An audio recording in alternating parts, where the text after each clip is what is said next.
Welcome back. Daniel Cranton is more composed, and so we can have the show proudly brought to you by Syntex Tank, a strong, a tough. Piva beverages, a taste you will love. They've got a wonderful new product in town, Viva Piva. Yeah, it's a yogurt strawberry drink that you need to get a taste of that and enjoy the nourishing flavor that it gives you. Guinness, yes we can, and Betano, bake with bets. And so the wait is finally over. Betano has officially launched, bringing you bigger odds and lightning fast payouts. This one, you know the chair. Immediately, your wins are confirmed. They allow cash out for you to check and then do whatever you wish with your money. And so whether you're backing the Black Stars or your favorite European giants, we did for you.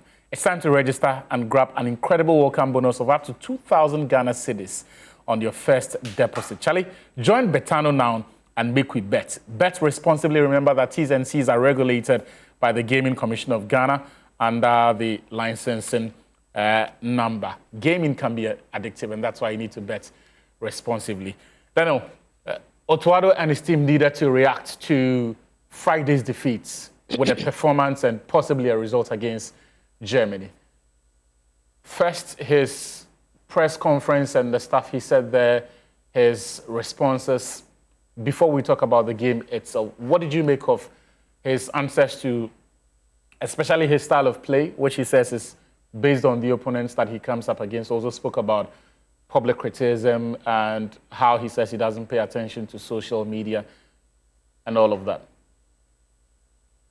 He didn't lie when he spoke about his style of play because the evidence is in what he's been doing. The fact that till now we don't have a clear-cut identity for the Black Stars shows that he keeps on chopping and changing. You don't know what to expect.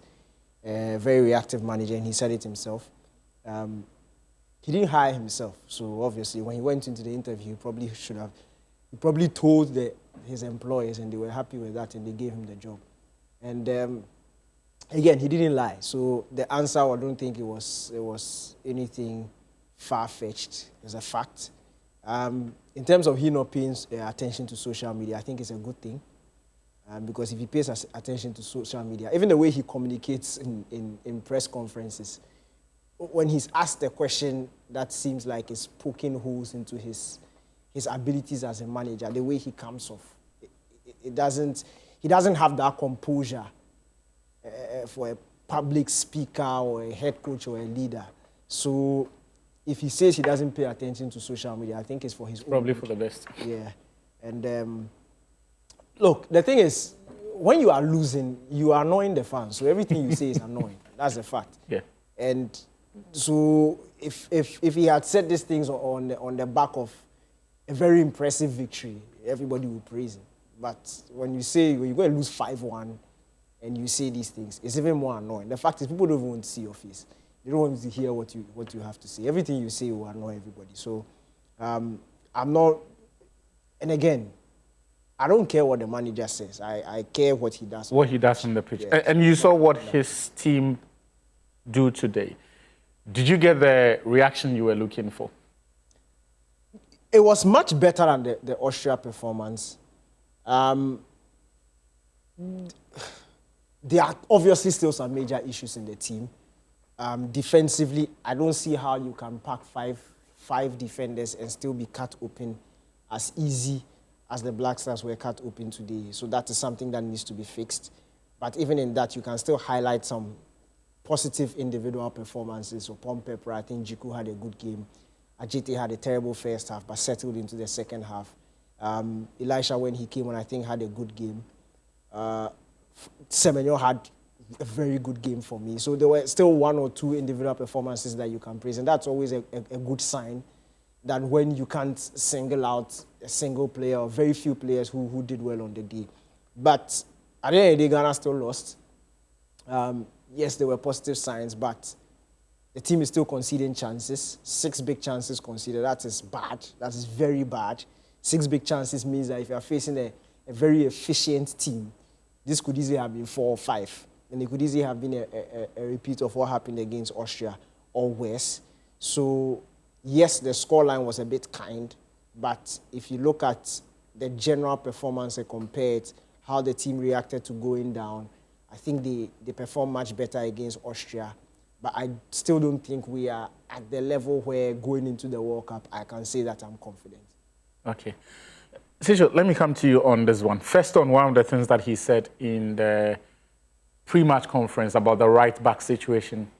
He said he's not confident that between now and the World Cup, he is going to find a solution or an option that will be our starting right-back at the World Cup. And the question that I asked myself was, in the window that he has invited Marvin Senaya, should his response not be, we're trying other options, and that's why Senaya is here. And so until we get to that tournament, I cannot rule it out. That he's quite clearly telling us that he's maybe seen Senaya train with the group and he doesn't think he's the answer to his right-back problems. To be fair to me, he needs at least 2 right-backs. So he considers Irenchi as one. And Senaya probably came in as the backup. So it remains to be seen if Ali Seidu is fit and has games under his belt, or even if Tariq Lamptey returns between now and the end of the season, Senaya even makes the World Cup. Because quite clearly, the manager doesn't really trust him to come in and solve a problem. We would rather have him as an extra body just in case he needs somebody to stick into the right-back position. But my problem with Otto has always been, if your team is always going to be sitting this deep, then you don't need a specialist right-back. You just need a good defender playing in that position. Yeah. So that could be Ali Seidu if he can defend well. That could be Senaya. Just stick him to right-back. You don't need him to overlap all the time, beat people. You don't need him to gallop with the ball that much. You want to defend. You want to keep it tight and compact. So the job will be very straightforward. So it remains to be seen what exactly he expects of his right-back, that he says that he doesn't think between now and when the World Cup starts, he wouldn't find anybody in that position. He's played Kalibi Irenchi there. I think he's just been okay. I think he gets exposed time and over, but because he's got energy, he does other things that catches the eye. But when you're looking at the team in defensive positions, some of his body posture when opponents are approaching him is a sign of a player who can do a job there, but is not a specialist at it. So we risk also exposing him at times in that position. But yeah, if Otto doesn't find right by there, and one more to add to what I think Otto lies when he says he doesn't pay attention to social media. I think he does. But whenever he speaks, he without questions, he answers a lot of things people have said on social media. That even after qualifying for the World Cup, you were saying I should be sacked. Yeah. All of those things were happening on social media. You know, there are so many things he references in his post-match or pre-match conferences that suggest that he knows what everyone else is saying on the platform. So he listens. And so, yeah, sometimes it's difficult. It's a difficult place. But sometimes Ghanaians really care. And if you pay attention to 1 or 2 things, it won't be bad. Yeah. On the Caleb Irenchi thing, before we ask you about the game itself, what does Irenchi do in that position that you think is so special that someone like Marvin Senaya or any other right back will not be able to do? Because to say that you may not find a solution outside of what you already have is to suggest that the status quo now is operating at a certain level that everyone else outside cannot match up to. Unless Otto is able to convince us that Irenchi can be Philip Lahm or Joshua Kimmich, then I don't see it. Because I don't even think Irenchi is very comfortable playing on the line. But because he's a very gifted midfielder and he's got energy, he's comfortable at receiving the ball, even if the pass is a difficult one to take. But when he's being defended and the line is the neighbor or the border that he's got, I don't think he's great at it. But he's also got a lot of energy about him, so he can sprint if need be. He can actually see the space there and go for it at times. If that is what he's looking for in his right back because he prefers his team to sit very deep, then maybe that could be the reason. Because maybe Irenchi is more athletic than Senaya is. So if the team is going to defend, then at least when we have the opportunity to break, he's going to trust the pace and the industry of Irenchi to gallop forward and maybe carry the ball, be an extra body up front. Other than that, I really don't see what is really special about Irenchi playing the right back that requires him to forfeit his primary role in midfield to be a problem solver there, especially with the way to set up his team. Speaking of the way he sets up the team, 5 at the back. We still shipped in 6 big chances. There were other moments that would not be clear-cut chances, but a more mature team punishes you for that. What did you make of the structure of the team when we did not have the ball? And when we had the ball, did you see a semblance of a plan to progress the ball and create chance? So when we were defending, 5 at the back, 4 across the midfield, the striker Edu Kwabena is up front. It was still at times easy for Germany to find the pockets, get into the half space, and even face our own penalty area. And that was lack of coordination. That is where coaching comes in. It's easy to pack the bodies there. We've got 5 at the back. Obviously, they are all defenders. They know they have to stick it in and everything. They know they have to track their runners and everything. But where you need coordination is if the 4 in front of that 5, if somebody is jumping to go and maybe approach a German midfielder or defender carrying the ball, the space that the one person in the 4 vacates, what happens to that space? So if you realize there was Jordan and there was Semenyo, those 2 were really the ones who were jumping to try and confront Germany when they had the ball. And anytime they made those jumps or anytime they broke off that 4, Germany was smart enough to fill that space. And what happens is Germany fills that space, it attracts one of the 5 at the back, and then it creates another space. So where the coordination was lacking was, why should any of that 4 even jump rather than being patient and ask Germany to break you really down? Every time Germany broke us down was simply because somebody was jumping. And anytime somebody from the 4 jumped, somebody from the 5 jumped as well. And Germany were so intelligent in finding those spaces. So that is where coordination comes in, especially of the ball. And then when we had the ball, I thought we tried a couple of things, especially with Benjamin Asari being confident enough to play some of the balls down the middle for Sibo. I think the idea was to beat Germany because you know they are going to set up high, try and press. But if you can invade at least the first press, then you can trust the pace of the 4, because the 4 were just in front of the 5. So if you are building up and you've got Semenyo, you've got Jordan, and then you've got the others, Edu Kwabena also sprinted into space, almost always starting wide when we were building up. Once the ball comes into the middle of the park, it was always going to go wide to either Yuenchi or Korn. So the idea is, you are beating Germany to step forward, you play the ball down the middle, they sprint it wide. If Germany goes wide, the ball can go over the top, can go down the channel. Unfortunately, once the ball went wide, our receivers are always blocked by Germany as well, because Germany realized that. So, okay, sorry, pass the ball to whoever you want to pass to go wide. But the next pass was almost always being blocked by Germany. I thought it was on that point that we should have been looking for the runs of Edu Kwabena from that point. Or Jordan and Semenyo shouldn't have been coming short. If the ball goes wide, just spin past your man and get close to the striker. Play long and maybe pick up the second balls. So I think, again, it's the coaching, it's the coordination, it's the understanding, it's the plan that doesn't work for me. You see glimpses, but I don't see it being carried out throughout to suggest that is the method. Daniel, when you've seen the team perform the way they did, and we saw what a more ruthless team will do to this team in the spaces that they vacated just 3 days ago. But clearly, irrespective of what any of us thinks, Otto is not departing from the way he sets his team up. Within his philosophy or his approach, how do we arrive at a point where you have solidity? Is it by changing some of the personnel there? Is it by Otto himself? Or because whatever we say, this is Otto's way. Yeah, this is... Look, the thing is, I think Situ has explained it brilliantly. It's about coordination, because when you pack that many bodies behind the ball, they need to be in sync. Because when one aspect of your 9, 5, and 4 move out of position, there will be spaces left in behind. So it's not about somebody seeing the ball close to him and thinking that he can get it, so he triggers a press. It should be coordinated. If we are going to sit and allow them to reach a certain zone, you sit and allow them to reach a certain zone, no matter how tempting the ball may be in front of you. You cannot get excited and decide to move, because once you move, there will be spaces left in behind.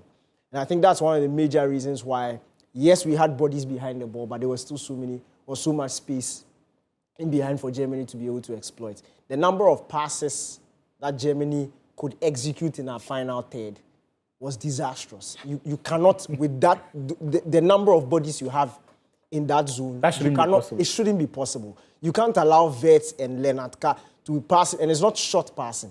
They were going wide in vertical. It was just happening, like ping pong, in and around that area. And if you have that, look at the Lenatka chance that he hit wide and Lukasen came. Yeah. There were 3 bodies in front of Leroy Sané. Leroy Sané started dribbling from wide, and it was 1, 2, 1, 2, 1, 2, 3 times, and none of the 9 players in front of the ball could match, because one would decide to follow, leave space in behind, nobody will fill in that gap, and then there's space for the German to drop in, return the pass. And as long as Sané was moving, he was a free man. So he not sit, finally takes a shot. And the loose ball that fell to Leonard Carl, there were 3 players, 3 of the centre-backs had closed that space had come in to close the space for Sané to take a shot. But no one close enough. And no one was close to all of them were kept ball watching, so. All of them were ball watching, but they were there. And for me, that's a lack of coordination. And it will improve with time and with coaching also, because I also think that if you keep chopping and changing and players don't understand themselves, the communication between the back line, every time you are changing something, it can affect it, because it was Lucasen who was closest to the ball. But he was also caught ball watching, because he felt like he needed to close this. And the thing is, if he didn't close that space and Sané had a good enough connection to the ball, if you look at the back view, there was enough space for him to find the corner. So Lucasen deciding to stand in his position was a good decision. But then, who is taking on Leonard Carl? And again, look, we saw it in the Austria game also, when we decided to switch to and I'll stop calling it the back 3, the back 5. As soon as we changed to a back 5, the next chance they scored, that was Chukwuemeke's goal. The ball that went through 5's side. The thing is, teams have come to... We can't sit here and think that nobody's watching us. Everybody does. They have studied our game tape. And they've come to realize that when we are playing against teams that we expect to have more match of the ball and teams that are better than us on paper, and we go with our back 5, we are very comfortable sitting really close to the goal. So they commit a lot of bodies forward. And again, our counter-attacking options are not as threatening. I think today was the first time in a very long time I've seen the Black Stars orchestrate a proper counter-attack where there are enough bodies going for it. If you watch the Fatai Issahaku goal, as at the time he was taking the shot, there were at least 3 bodies in the box. So that was the first time in a long time I see Otto actually commit bodies. Look, Yirenchi was in there, Jordan was in there, Semenyo was in there. And it's actually Jordan's movement that opened the space, because it takes the defense away. Because they see him coming and then Issahaku just peels off. Derek Conn has the presence of mind to cut the ball back. So a lot more of that is what we need. But it doesn't happen. It doesn't happen enough. Yes, they could have missed this. Fatai Issahaku could have missed this chance. I know Ghanaians will be distracted, but I would have applauded it, because I would have seen Jordan coordinated movements. But Sisho, is this conversation not, or are these observations not belated? Because after 2 years, the game plan has always been like this from the moment Otto Addo came. And as Daniel said, when we meet teams that are either on our level or a few levels ahead of us, this is how we play. After 2 years, should we not have at least perfected it, or at least gotten to a point where we implement this better? Because the World Cup is just 2 months, 73 days, 74 away. Yeah, we should have. By now, we should have perfected it. By now, we should have been confident in playing in this system, because we know that when we play against teams that we in our minds, we know are better than us, that we're going to make it difficult for them to score us.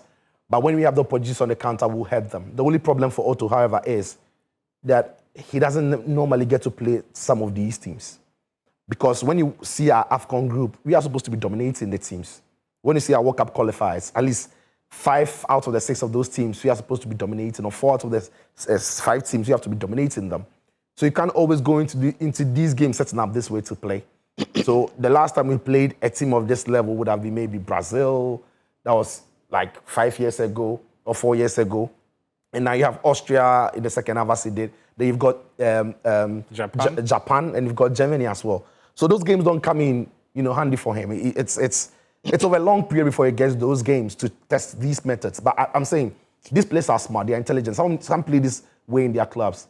But when you find the principles and you find the coordination, you find the language, the language that football speaks, and the boys know what it is required of them when they play this way, I think it's easier that way.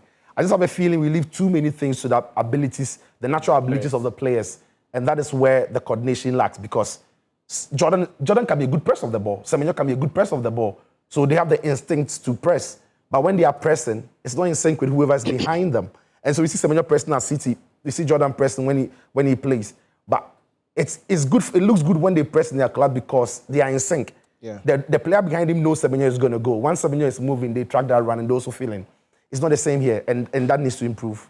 The next leg of this conversation is going to be about whether or not Otto Addo leaves Stuttgart with any credits at all, because his reputation has suffered quite a bit in the last 72 hours. So we'll ask the gentlemen in the studio whether or not they think Otto Addo leaves with any credits, because the conversations had gone as far as suggestions that he be fired. I certainly don't have a lot of faith in him as the Black Stars manager for the World Cup. But this is Sports Zone on Joy Prime, and this is proudly brought to you by Piva Viva. This is Piva's latest product. It's a strawberry-flavored yogurt drink that you need to go to the shelves at the supermarkets nearby and make sure you get for yourself as many as possible. Your kids certainly will love it. You could keep it as your snack somewhere around lunch when you kind of step out for lunch because of that meeting and you need something quick into your system. Piva Viva does the trick for you. The show is also sponsored by Guinness. Yes, we can. Betano, Make We Bet, and of course, Syntex Tank. Are you strong? Are you tough? You can join us on Zoom. The Zoom credentials or the ID login details are there, and you can just join us on Zoom. And let's get your thoughts, what you make of the Black Stars' performance across the 2 international friendlies that they have played in. There are just 2 more games to go before the World Cup. I don't count the game against Mexico because none of the players who will be going to the World Cup will be available for the one. Maybe Benjamin Asare might be. But even that, the FA themselves said that that will be an opportunity for the French players or those in the Ghana Premier League to go there. 23, or the under-23 to go and represent Ghana. So it's not one that you would want to pin your hopes on as far as a preparatory game for the World Cup is concerned. So the 2 key games remaining are the one against Wales in Cardiff, and then if the FA confirms the last one, I think in the first week. I'm sure that'll be against a World Cup proper team. That's at the World Cup, and then we see them. So this is halfway through the World Cup preparatory campaign. I don't know if you were inspired after today. A lot of you were crestfallen after Friday's shellacking that we took in Vienna. Maybe today's performance gave you a lift. I would like to hear, the country would like to hear what you all think. Join us via Zoom. The Zoom login details are there on the screen. You can see them. Punch them in, and let's have a conversation from wherever you may be. Daniel, does Otto Addo leave with any credits from this window? This window? Yes, across the 2 games. 7-2. You ask me some questions. No, because on Friday, people went in hard on him and justifiably. Wait. Does Otto Addo leave this window with any credit? I've already said he should be sacked. No, but today I'm the host, so it's your opinion. This window, yes. Does he leave with any credit? No, I have said he should be sacked. But how can you look at this thing and ask me if he leaves with any How will I know if you share my view? 5-1 and 2-1, 7-2 over across 2 games. Last international window to the World Cup. And you're asking me if he leaves with any credit? Yes. Why? I can't explain. But are there any areas of his job that you thought you saw improvements or any aspects that were encouraging? No. I think this performance against Germany was more credit, and I'll credit the players in how they comported us, because I looked at the body language of Jonas Ajeti at the end of the first half. Yeah. And I thought that was it. Went into the dressing room. When they were going for the beer. He was almost like he was going to cry. Yeah. And Semenyo was holding him and trying to console that guy. And when he came back into the second half, he was still on the pitch. I didn't get it. I thought Otto would just take him off to save him. But he was much, much better and much composed in that second half. And I respected that from the players, because we've been on their case for not reacting and not having the mental fortitude when setback hits. But I feel like they showed some real good composure in that second half. We were able to weather the storm in the early embers of the second half, slowly grew into the game, scored the goal. And us conceding that last-minute goal was more on Otto not seeing out the game than the players themselves. So if players. any credit, I'll give it to the players. But I think Otto still has a lot of work to do. Teacher. You know, the Germany, again, obviously, apart from the scoreline, Yeah. the reason why I would say the Germany game looked a little better than the Austrian game is simply because in the Austrian games, we made just too many individual mistakes. So the first goal was a pen, obviously. The second goal, UNT misjudged the flight of the ball, poor control. Sabitzer square save for Grigorich's cause. And then the third goal is a poor goal to concede. Nobody's close to Grigorich again on the near post. He flicks them, Poch scores. Then Chukwuemeka's goal is like hot knife through butter. The team was frozen. They were building up in their own as if we were cones and were passing the ball around us. And the finish in the end was good. It was a smooth way to build up, but the team was frozen. Then we considered it. So you look at all those 5 goals and they were very avoidable. There were goals that if the boys are switched on, we probably don't concede that many goals in that Austrian game. And of course, the more you concede, the more it kills the spirit, the more it kills the momentum in the team. And we saw signs of that in that Austrian game. But in this Germany game, obviously, the ball comes off UNT's, what's his name? Ajente's hand. Yeah. And a penalty is given. But when you look around the team, a lot more of the individual mistakes that cost the team against Austria were cut out. Or even when they were made, at times, they were rectified even quickly. So that was a little improvement that more of the boys were tuned in a bit more. Concentration levels were a lot better. It was really disappointing the way we considered the last goal for Germany. So I think that is where I can say, if I'm going to force myself to speak about something that was an improvement between the two games, I would say that the boys looked more concentrated, more tuned on or tuned in this game than we saw in the Austrian game.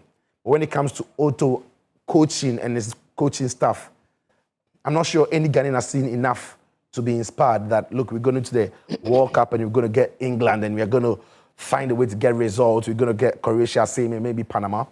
So between now and the World Cup, or between now and the next 2 games that we've got ahead of the World Cup, I think if you ask me, Otto has no credit in the bank. What is living on is the stubbornness of the GFA that they kept him. And maybe now the time is too short for them to replace him. I don't think so. But maybe then the fans to replace him as well. It's a problem for a country, Ghana. I have a little suggestion. The susu that we went to collect at the fundraising, let's take part of it to find a coach for the World Cup. Just take 1 million. Get a high quality coach that you're taking Ghana to the World Cup. This is 1 million. We saw the Moroccan coach, Regragui. Yeah. He got the job in August ahead of the World Cup in November. I took them to the semis. We've seen teams. We saw Avram Grant. Ghana as an example. Avram Grant came in very late. We went all the way to the final. 2 months. Yeah, so yeah, sometimes when the new manager comes, even the opponents don't know what to expect from the team that they come to face. And that could be the surprise. I don't think I've got any confidence or whatsoever in Otto Addo in his backroom staff, but I want them to prove me wrong. I'd fire him if I had the chance. Look, 2 years in international football is too long a time for us to look as disjointed as we have been. And my fundamental point of departure from what Otto Addo does is the fact that the way he sees football, the way he coaches, goes against the ethos of the current group of players that we have got. His reductive style of coaching does not platform our players in the areas or in the positions that they can influence the game. That's it. So when you watch the Black Stars play, Semenyo, Abdel Fattah Issahaku, even Mohamed Kudus, for the most part, don't seem to excel. And that is purely down to coaching, because at the base of it, your system needs to be able to accommodate the skill sets of your best players and create that environment for them to do that. Unfortunately, Otto Addo is playing all of our best players in ways that they will not. Fattah Issahaku often will receive the ball in areas where he cannot threaten. Semenyo the same. And so instead of their forwards, we're supposed to be judging them by the number of take-ons that they execute, how many crosses they put in the box, how many times they find their teammates in the box, the runs their teammates are making through passes, key passes, shot on targets, goals. But when you are analyzing a Ghanaian forward, more often than not, the conversation is about some pass they made in midfield that was not right, some run that they were supposed to track that they sort of went to sleep in that sequence. I am tired of that. Because he cannot be... Semenyo is a world-class performer now. I don't know if it's a world-class player yet, but this season is giving you world-class numbers. When City needed someone to rescue their Premier League title chase, Semenyo is the man the almighty Pep Guardiola turned to. Abdul Fattah Issahaku is by some distance Leicester's best player this season. And yet, when they come into the Black Stars, there is no fear factor about them because of how we deploy. So, look, I would sack him if I had my way. And nobody should give me this excuse of the time is too short. Tell me about money. That may be a bit convincing that the governments may not be willing to. Not even that they don't have 50 million in pledges. We beg. That's why I'm saying it may come down to political. They may not be willing to. There was a $5 million that was pledged. Engineers and let's take 1.5 and say, down, coach. So don't tell me that the time is too short. They can get Amorim for the World Cup. Hey. Behave yourself. This show is proudly brought to you by Soccer Bets, by Guinness, by Game Energy Drink, Syntex Tank, a strong, a tough, Piva Beverages, a taste you'll love, Guinness, yes we can. And we're going all the way till 10:30 p.m. We've spoken at length about the manager. Let's now focus on the players and some of the new names or some of the names that we saw. Ziggy had his moments against Austria on Friday. Asari, we've seen him tonight. Did you get the sense that Ziggy did enough to shift the paradigm as far as the goalkeeper rankings are concerned, or? Yeah. I don't know if it was instruction, but Ziggy looked to be consistent with something he was doing in that game, especially in trying to go long to Edu Kobna and at times spin the ball to Jordan Ayew. And when he had to make a brilliant save from the header from Bob Gardner, it was a superb one. You know, the ball was almost looping into the far stick, and then he acrobatically stepped it over. All the 5 goals we conceded, I'm not sure I can blame any of that. Apart from maybe, and that is where the little details come in.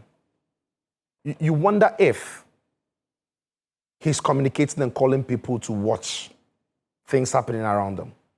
I wonder if Ajete knows Danso is that close. I wonder if somebody shouting at Calibrinci. It's those little things you can't say. But again, once the boys approaching that goalpost, you can't blame him for any of those 5 goals that hit the back of the net. And when he had to set us off to play, I thought he was one of our best players on the night. On the night when we played against Austria. Yet he considered 5 goals, and none were his fault. So when you look at him alone, you're thinking, you can't blame him. Then Asari takes the post today. Again, we all know some of the flaws in his game, and we saw glimpses of those. But in those same flaws, we saw him superbly recover some, because some of the corner kicks that he came out to parry, some of the area balls he came out to claim, and some of the balls he almost lost while trying to claim them. And again, Asari, many said he doesn't play out from the back. We saw him almost every time trying to ping the ball down the channel. And with his weaker foot. With his weaker foot, a stronger foot. And even when he went over the top, was calculated. You see that he's trying to go into the man leading the line, or trying to go over the top to the wide area. So after what Atizigi did against Austria. Hold that thought for me, right. Yeah? I'm told one of our friends has been on the Zoom for a while now. Charlie, turn on the light. Why didn't you do so for your day? Charlie, turn on the light, because we don't see anything. Bro, this one, if you not be doing so bad, yeah. Can you hear us? Can you hear us, please? And what's your name? Should lower his TV set. He's watching the TV set, and so please, we know you'd like to see yourself. Your friends will record you and send it to you. But whilst you are on the call, please turn on the volume and speak to us through the device with which you have called, be it your laptop, iPad, or your mobile phone. Watch that one and talk to me. And if possible, turn on the lights so that we can see your face and communicate. Because if you don't be ECG, we'll visit you. Unless there's something you're hiding, now we can agree that keep the lights off. Okay. Because sometimes we have to. Too much. We are by this. The fact that the person's hide doesn't mean he's not passionate about blast and wants to vent. So vent. we are brothers keepers. Yes. If there's a reason why we have to turn on the lights, we are okay. If you have a good reason to turn off, please. We'll make an exception for you. But come back on the call and talk to us. But this time, No, as for the the guy in TV, the high soul too. Soon. Soon. He go start street lighting for this. Serious guy. Champ, what are you hiding over there? Can he hear us though? He can hear us, but because it's the TV delays by a few seconds. Talk to me through the device with which you've connected. Okay? Okay. Uh-huh. Nice one. What's your name and where are you calling us from? Okay, I'm John. I'm calling from Takwa. From Takwa. Nice one. Hard guy. Charlie, has ECG disconnected your power? Quantum. Is it quantum? Very hard guy. Very hard guy. Did they change your name already? Okay, so, What you got like? time for the analysis you guys are doing for us. And Right. as for the coach, he can't do the job. He can't. Otto Addo has no tactics. He has not, able to brought the best of players to play against any team that, we can face them in the World Cup. So, thanks for the analysis. And Otto Addo needs to be changed, honestly. Yes. Thank you That's very my, few comments. Nice one. Thank you very much. Straight shooter. He didn't beat about the bush. Did you see Otto do the sign of the cross and Yeah, at the beginning of the game. almost prayed that God help us? Yeah. That's interesting. He's a godly man. He's a godly man. The game was ongoing, please.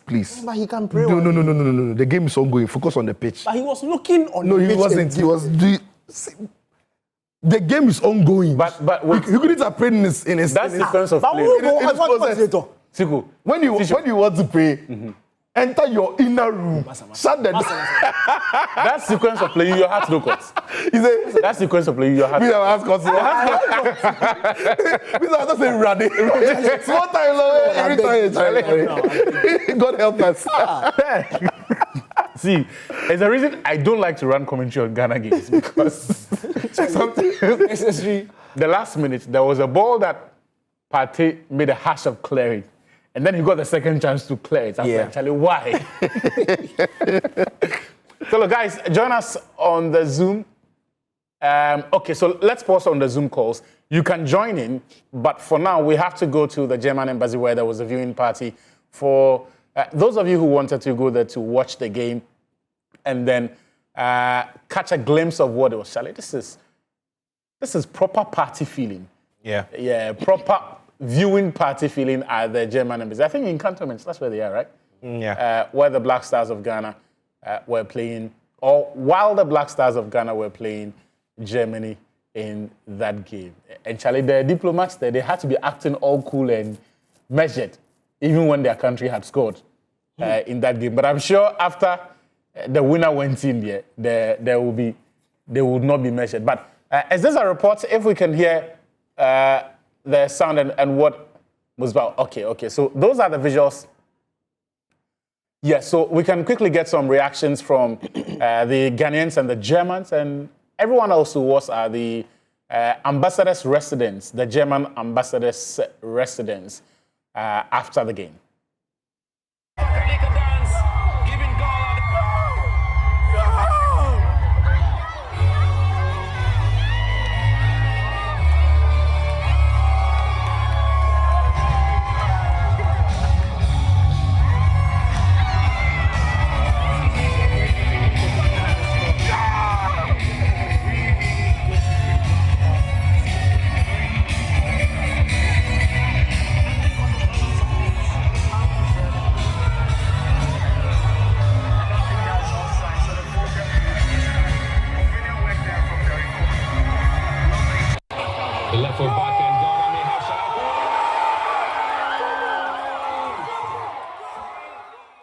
And there'll be more of such scenes in 73 days. Yep. When the World Cup starts in Canada, USA, and Mexico. More of such viewing parties. You're saying?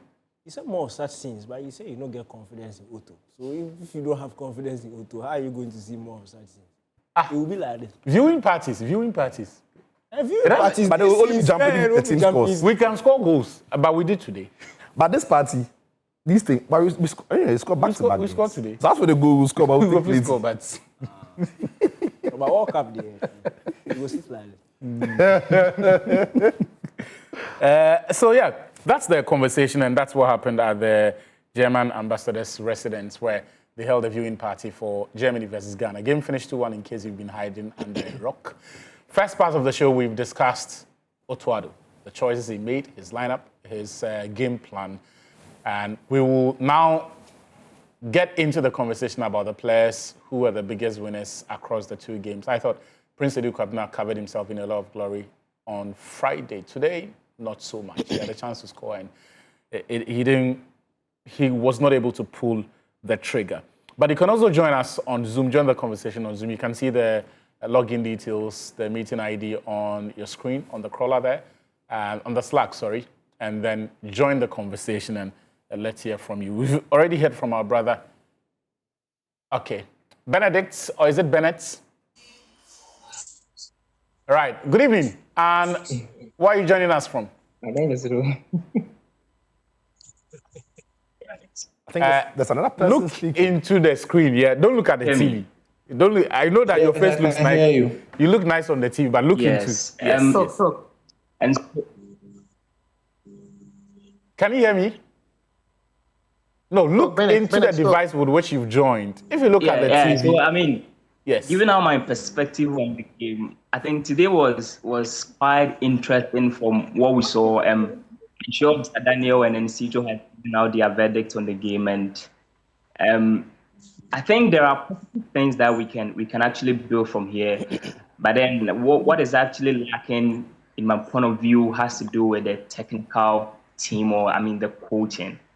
You understand that? I feel like the boys they have certain prospects, but how their talent will be tapped or utilized effectively in winning games and then playing effectively is what we are lacking. Because I mean, with little things that we saw in the game, although they outplayed us, but then with the little positives, I think with a good technical bench and a good coaching and a more disciplined squad, I think Ghana will be able to do better. And so, I mean, for me personally, everything has to do with the coaching, and I just wish Otto Addo will be sacked.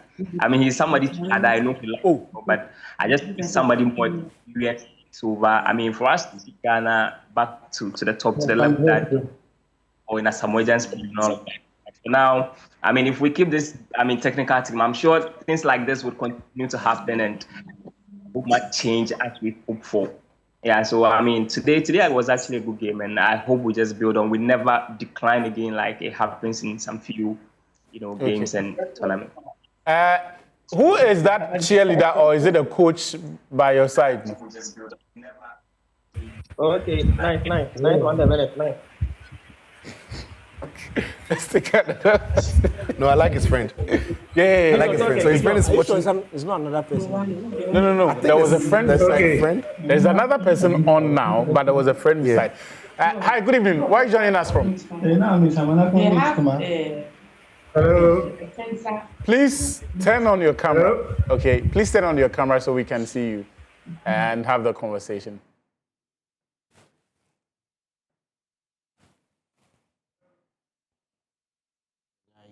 I can hear you, but you need to turn on your camera unless there is a special reason for you blanking us out. But if that's not the case, please turn on the camera so we have the conversation. Can you hear me, please? Okay. Yeah. But, Daniel, let's talk about the players. Since you finish on that point for me. Yeah, so I was saying that for the two goalkeepers, for me, surely now, they've now, I think, given Otto something to think about if indeed Otto doesn't know he's number one. Because I thought if he knew he's number one and he was certain, the number one should have kept the two games. That's for sure, without any questions whatsoever. Unless he's so sure about the number one and he knows the number one is so good that it doesn't matter whether he keeps this one or he's always going to keep the World Cup. But if Otto is not sure, then they've added a bit more of headache to him, because then he's got two goalkeepers who over the two games have all at least covered themselves in some glory. From creditably. Yeah. Daniel, let's look at the lineup for the two games. Are there any players who, before this window, you weren't sure of that have done enough to convince you that they are going? Okay, hold that thought for me. Seydou is joining us from... Seydou, good evening. Where are you joining us from? Oh, Seydou. Pamela, why? Let's put Seydou back on, yeah? Because it looked like he had everything figured out and he was actually looking at us and not his television. So let's see if we can get Seydou back on the line before the two other gentlemen also join us. But this Sports Zone probably brought to you by Soccer Bets by Guinness. Yes, we can. Piva Beverages, a taste you will love. Syntex Tank, strong, you're tough. Is Seydou back on? Daniel? Zero. I was asking about the players. Are there any who before this you weren't sure of but have played themselves into your mind for the World Cup? And are there any others who now you've got asterisk over them after? No. Not Derek Conn, not nobody. Derek Conn didn't impress me. Right. Derek Conn was poor. Then he made one really good brave run and provided an assist. But for me, that's not enough. Because we are not going to see more attacking movements from the Black Stars. We are going to see much more defensive movements or movements against us. And he didn't convince me that he's defensively sound. He gave Otto Addo a lot of work to do, especially in that first half. A lot of work. He had to cover up a lot. And I think that's even why I suspect Otto didn't start with Jerome, because Jerome doesn't have the speed to cover the ground. Yeah. But Otto was able to cover him, and he was leaving quite some substantial space when he was going forward. His decision-making, both in the Austria game and this game, for me, I wasn't it was a trend in the Austria game for Djiku as well to be covering for him on that side. Yeah. So I wasn't too convinced. What does all of this leave Gideon Mensah? Because I would have thought, after the game Conn had in that Austrian game, I was thinking Gideon would come straight back into the team. Yeah, but I think too is, in as much as Conn wasn't too impressive, I don't think Gideon is better. Right. At least there's something that Conn is good at. Going forward. Can carry the ball. So that he can carry the ball and has a presence of mind to pick a pass. Gideon hasn't done that too often in the Black Star shirt. And again, because of the way we play with the three-back, Conn is a more specialized wing back. And we know that generally in the game of football, wing back they have this... they are a bit poor when it comes to defense. Yeah, they have the limitation in defense. Limitation in defense, but going forward, they are. So he's your typical wing back, but he's not elite level, which is expected. But Gideon should be there for experience, but I think that Otto has found his left wing back. But I'm still not convinced. It's not like I'm happy that we found somebody. Upon Pepra, I knew he was a baller. He did exactly what he did today. I was not too surprised. Nobody has really surprised me. If Pepra is fit, would you say he's played his way into the starting lineup? Yeah, he should be starting. I gave my starting lineup for the Black Stars. Be it 4-back, 3-back, upon Pepra starts. I think he's quick, he carries the ball well, he's strong, he reads the game very well. He's a sort of defender I think will properly complement Djiku. And are they not too similar? No, he's better at receiving the ball. He's better at carrying the ball. Djiku is a more polished form of Ajete when it comes to on the ball. Ajete, no, he... like, I'll take him to the World Cup. He takes some ball into the stance, eh? No, I'll take him to the World Cup because he has his uses. But if you are going to be facing teams that are going to be applying pressure on our defense, then again, the coaching needs to be better because you don't set him up to fail. You don't allow the keeper to be constantly giving him the ball and exposing. Similar to Sibo. I don't see why in both games, you and I know, and Otto know, that Sibo is not the most comfortable on the ball with pressure, yet he's the one who was dropping deep. Splitting center halves to receive passes. When Elisha came on, Elisha is 6/10, 6/10, 6/10. He'll give you a decent game. When Elisha came, we saw a much improved performance in our midfield. We seem to have a grip of what was happening. Right. Hold that thought for me. I'm told we have Fencio Tahiru on the line from Stuttgart. Young man, can you smile? The guy didn't look the camera like he'd be 50. Fent, can you smile? Fent. We are the one calling you. Daniel Cranton is the one calling you and myself. So why are you... The guy, something to do on me. Fent will join us in a moment. Yeah. Why is he staying? I hope it has nothing to do with the... I hope it has nothing to do with what Otto said to him in the post-match. I've not been monitoring the post-match conference, but I think by now it is over. That's why Fent will be available to join us. So I hope it has nothing to do with what Otto Addo said, the answers he gave to the media after the game, because I know he would have addressed the press, unless, of course, it was cancelled. He did. So Fent will join us in a moment after. Some good answers. He gave some good answers. How do you know? I've seen a couple. Tell me some of the things he said. I've seen a couple captions. I've not seen. Okay. Fent is back on the line, but Fent, unmute, yeah? Can you? Fent, unmute and then join with your video. And yes, unmute and join with the video so we can quickly have the conversation. But then I'll continue for me. Yeah, I'll just say, look, or am I lying? Like, did some player come in and play? I think for me, the surprise were those who already knew, and my fear for what they've become. Jordan Ayew, Thomas Partey. I'm a bit worried because they are very important to the team, but I didn't like the shape in which they were in. And again, Otto is not also bold enough to say, Jordan, okay, now let me take Jordan off and stick somebody in there where in the last 10 minutes we can use their pace. And of course, Partey is so special. He's so different to every kind of midfield that we have that if you take him off, you're almost playing like two similar midfielders in the team.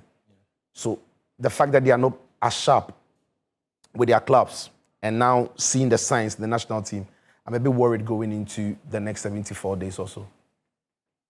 Let's try with Fent again this time and see if he's livened up and if he's joined with his video. Hi, Fent, can you hear me now? Pamela, do I have Fent? Okay.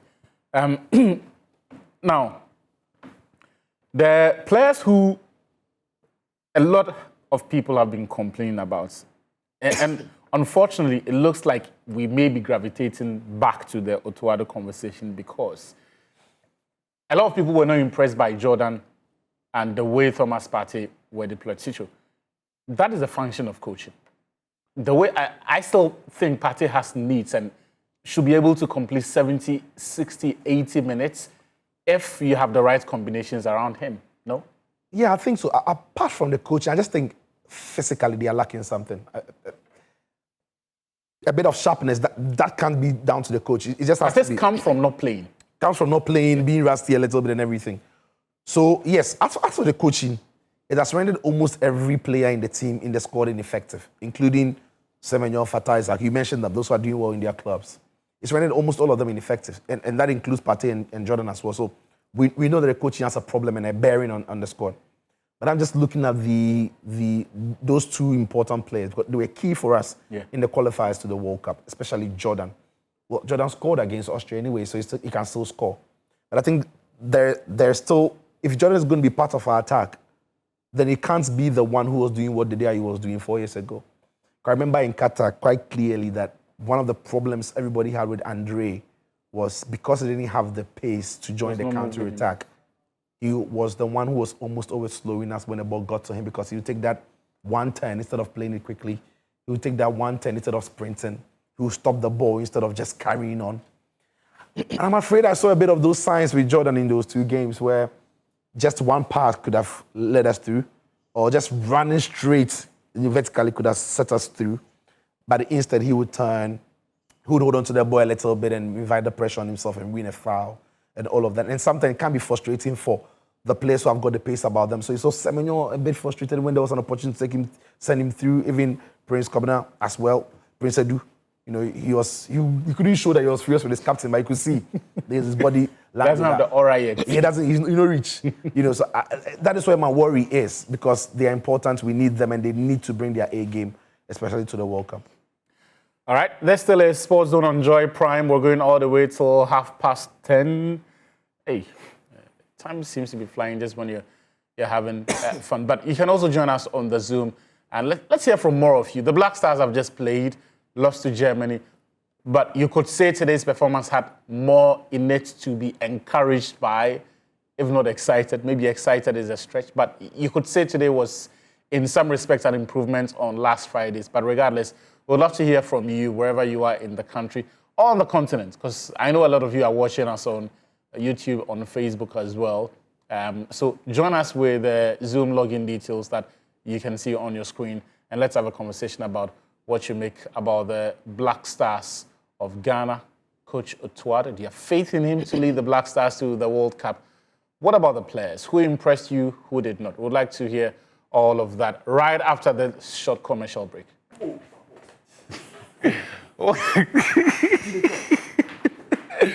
I'm sorry. Welcome back to Sports Zone on Joy Prime. My name is Victor Achutamakla. I'm here with my friends Daniel and Philip. Fenche is joining us from Stuttgart. Hopefully, yes, this is better. Friend, who upset you before? Was it Otto Addo and the things he said in the post-match presser? But this guy, Friends, can you hear us? Friends, can you hear us? Yes. Who upset you before? Was it Otto Addo and the things he said in the post-match presser? Hey, this guy. But he claims he can hear us. Why is he not answering the question? Fent is an old man now. He's an old man now. That's the only explanation for this. So, look, this show is proudly brought to you by Betano, or Danike, what's the correct? Betano. Aha. They say make with bets. Look, they are new in town, and as your welcome bonus, they will give you up to 2,000 Ghana cedis. Hot odds On your first deposit. 2,000 Ghana cedis on your first deposit. You won't get a better deal anywhere. Guys, but bet responsibly. Yes. If you follow Betano's or Betano, Betano, whatever. If you follow the welcome bonus and you bet irresponsibly, you go and bet the money that you had saved for your rent. Like you go straight win Ghana versus Germany. What is that? What is that? How can you go straight win Ghana versus Germany? Come on, man. It won't happen. Or a Ghana clean sheet under Otto Addo against teams like this. In fact. Wait. Who? That's a wrong example. Why? Ghana clean sheet under Otto Addo. If Benjamin Against teams like this. Against teams like this. Yes. No, it's not always standard. It's always standard. Asari is there. Brazil. Did you see Asari in the post against Japan and Brazil? But Asari collects today. Yeah, today be one of them. Basically, bet responsibly, yeah, and make sure you bet with only money you can afford to lose. Let's get to the Zoom and pick Ibrahim and get his thoughts on the Black Stars game tonight. Hi, Ibrahim. Good evening, and where are you joining us from? We are here. Ibrahim, good evening. Where are you joining us from? Okay.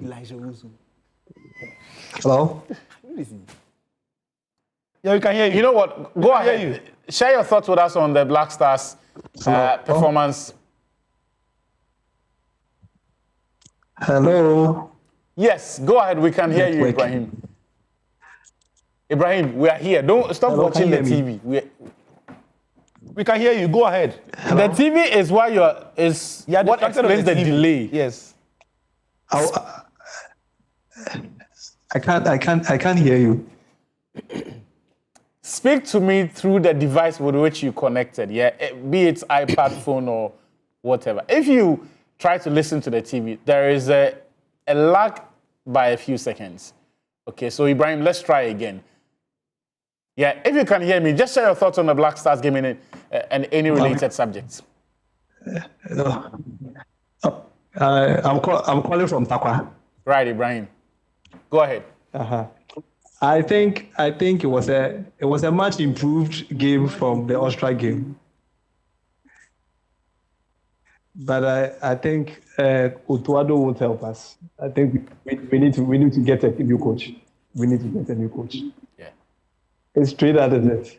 Because you look at Semenyo, you look at what's his name? Urenchi play. And I think I listened to your analysis on Facebook this evening. And you were talking about, and I think Urenchi, yes, because of his runs. So I think the coach, we need a new coach.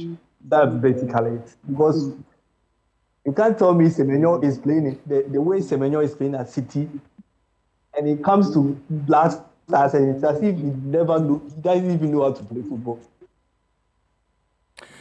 Thank you very much. I think basically, right. We need. Thank you very, very much, Ibrahim. Let's try again with Fence. He looks like Akufo-Addo Papa with this pose. So he can. This time, it means this time he heard us. So before, no, who offended you? Was it Otto Addo?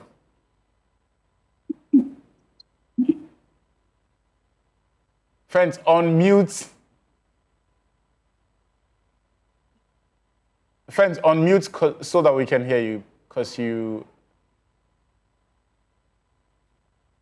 You and Kasa, who did you offend? Friends, because. No, you should take out his Bluetooth listing. Maybe that's the issue. Maybe you need to take out the Bluetooth device and see if. Can you hear me? Yes, yes, I can hear you now. Okay.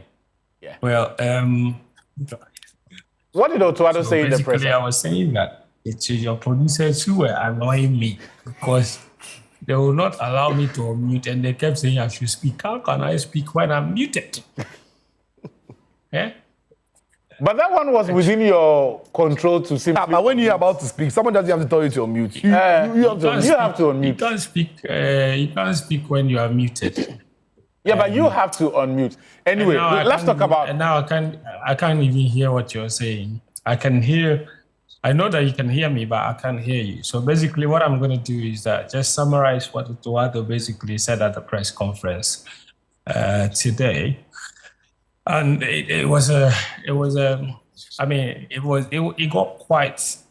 very comfortable press conference from the beginning until towards the end when it got a little bit, it threatened to be a little bit combustible. When one journalist asked him about his win ratio, which is just around 40%. And he said any student that scores 40% is considered to have failed. And that what did Otto Addo make of that? And Otto basically said that he was not going to do that sort of back and forth banter with any journalists here, and that this wasn't the right environment to do that.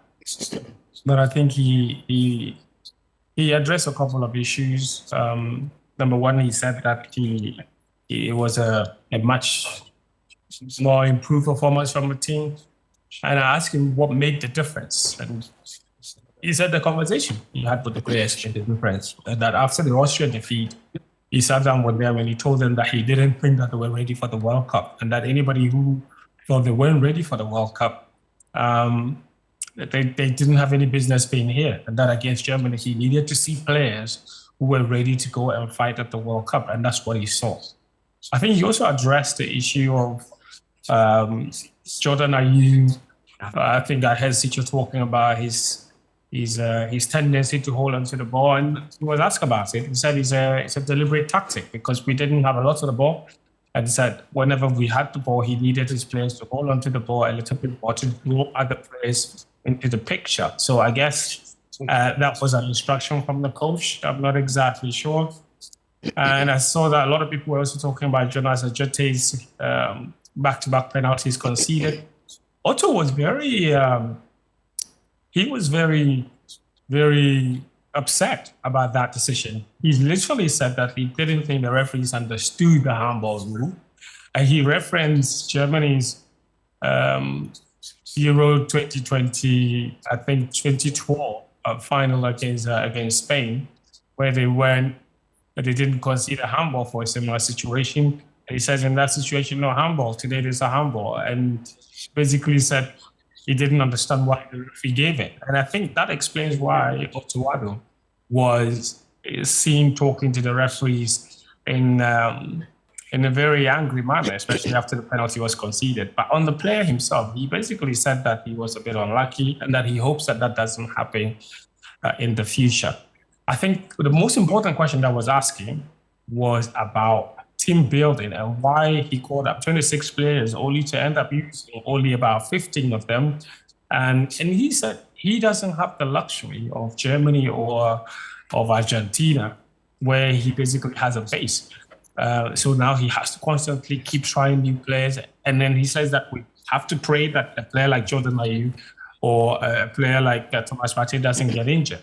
And he says, well, as far as teams like Germany are concerned, they can miss a key player, but they don't care. But for him, he doesn't have the same luxury. So he has to try a lot of new players as he tries to build a team. And I think critically, what Otto is telling us is that even after all these years, almost 2 years in the job, Otto still doesn't have a solid foundation of a team to build on. And it's basically Partey and pray, Jordan Ayew and pray, Djiku and pray. That's the spine. And outside those three, he doesn't think anybody else is guaranteed any position.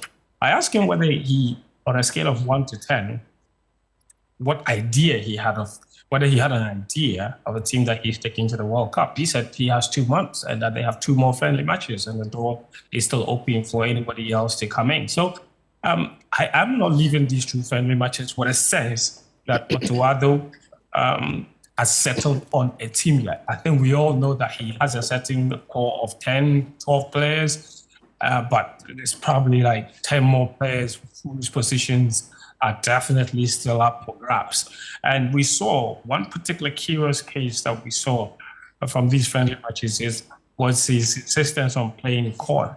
Because apart from the fact that Gideon Mensah came to play, I think only the last 10 minutes or so of the Austria game, Corner has basically played both of these matches. And if what we saw from Con today is anything to go by, you can already tell that he is falling down the pecking order. And then that brings the Baba Rahman conversation, because we've been told that we also had a conversation with Baba Rahman late on, even after he had named the squad, and could still maybe considering him. So then it leaves us guessing whether or not in the end, Gideon Mensah would even make the squad, or if he does, if he's going as a left back. And that is just an example to illustrate and to demonstrate to you guys what I meant by Otto really does feel like a lot of the positions are still up for grabs. And not even players that contributed to the World Cup qualification are guaranteed any positions.